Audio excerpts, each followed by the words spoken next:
কারণেই প্রত্যেক বছর জ্বর হয় জগন্নাথের। রথযাত্রার আগে ঘটে এই বিরল ঘটনা।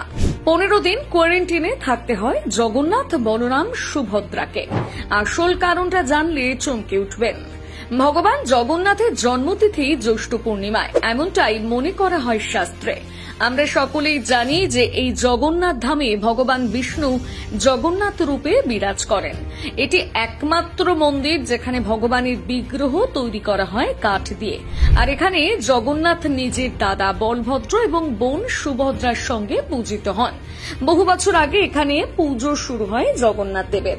আজও পুরনো সেই রীতিনীতি মেনে হচ্ছে পুজো।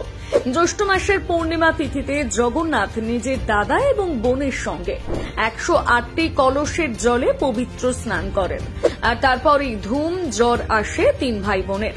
করোনা মহামারীর সময়কাল থেকে আমরা কোয়ারেন্টাইন কথাটির সঙ্গে পরিচিত হয়েছি।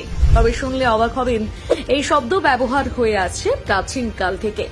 এমনকি জগন্নাথ দেবের ক্ষেত্রেও প্রযোজ্য হয় এই নিয়ম। হ্যাঁ, দুধ জলে স্নানের পর রীতিমতন জ্বরে কাবু হন জগন্নাথ। পুরীর জগন্নাথ মন্দিরের দরজা 15 দিনের জন্য বন্ধ করা থাকে।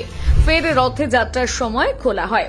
বিশ্বাস করা হয় এই সময়ের মধ্যে জগন্নাথ দেব সেরে ওঠেন আর তারপরই রথযাত্রা অনুষ্ঠিত হয়।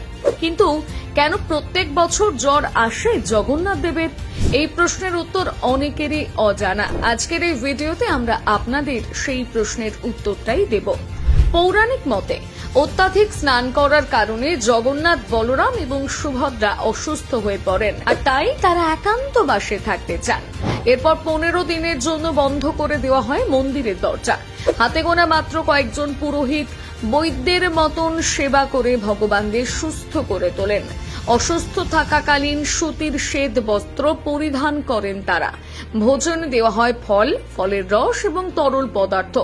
এরপর 5ম দিনে বিশেষ এক তেল দিয়ে হালকা করে মালিশ করে দেওয়া হয় 3 ভাই বোনকে। এই সময় তাদের হালকা খাবার যেমন দুধ, ফলের রস এবং কয়েকটি আয়ুর্বেদিক ওষুধ দেওয়া হয়। 10ম দিনে 10 মূলা রিষ্টি নিম, হলুদ, হরর, বহেরা, লবঙ্গ ইত্যাদি জড়িবুটির জল দিয়ে নরম মোদক বানিয়ে খেতে দেওয়া হয়।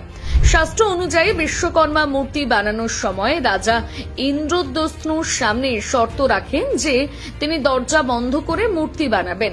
যতক্ষণ না তার মূর্তি বানানো শেষ হচ্ছে ভেতরে কেউ প্রবেশ করতে পারবে না। তার কাজ শেষ হওয়ার আগে দরজা খুলে গেলে তিনি মূর্তি বানানো ছেড়ে দেবেন।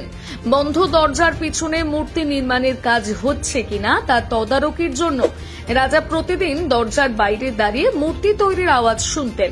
এমনকি একদিন কোনো আওয়াজ তার কানে না এলে তিনি অধীর হয়ে পড়েন।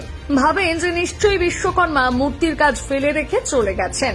এই ভেবে রাজা দরজা খুললে শর্ত অনুযায়ী বিশ্বকর্মা সেখান থেকে অন্তর্ধান হয়ে যান। তখনও জগন্নাথ, বলরাম ও সুভদ্রার মূর্তি অসম্পূর্ণ ছিল। তাই দেখে রাজা বিলাপ করতে শুরু করলে বিষ্ণু রাজা ইন্দ্রদ্যুম্নকে বিলাপ না করতে বলেন। রাজাকে দর্শন দিয়ে জানান তিনি নারদকে কথা দিয়েছিলেন বাল্যরূপে এই আকারে পৃথিবী লোকে বিরাজ করবেন। এরপর তিনি রাজাকে 108টি ঘটের জলে তার অভিষেকের আদেশ দেন। সেই দিনটি ছিল জ্যৈষ্ঠ পূর্ণিমা। তখন থেকেই ধারণা প্রচলিত হয়ে পড়ে যে যদি কোনো বালককে ঠান্ডা জলে অত্যাধিক স্নান করানো হয় তাহলে সে অসুস্থ হয়ে পড়বে। সেজন্য সেদিন থেকে জ্যৈষ্ঠ মাসের অমাবস্যা পর্যন্ত অসুস্থ শিশুর মতন ভগবানের সেবা করা হয়। রথযাত্রার একদিন আগে জগন্নাথ, বলভদ্র ও সুভদ্রা সুস্থ হয়ে উঠলে তাদের মন্দিরের গর্ভগৃহে ফিরিয়ে আনা হয়।